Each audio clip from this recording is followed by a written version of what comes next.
সীমান্ত হত্যার ব্যাপারে আমি বলেছি যে এই একটি ইস্যু, উনি অবশ্য একটু ডিফেন্ড করার চেষ্টা করেছেন, কিন্তু আমি বলেছি এই একটি ইস্যু আমরা চাইলে, দুই পক্ষ যদি চাই আমরা অবশ্যই বন্ধ করতে পারি।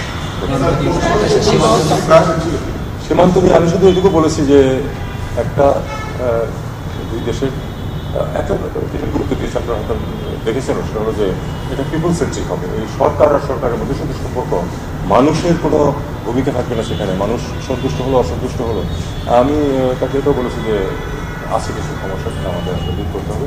মানুষ যেন ভালো বোধ করে, মানুষ যেন মনে করে যে তারা বলতো, শুধু সরকার মনে করে। সীমান্ত হত্যার ব্যাপারে আমি বলেছি যে এই একটি ইস্যু, উনি অবশ্য একটু ডিফেন্ড করার চেষ্টা করেছেন, কিন্তু আমি বলেছি এই একটি ইস্যু আমরা চাইলে, দুই পক্ষ যদি চাই আমরা অবশ্যই বন্ধ করতে পারি।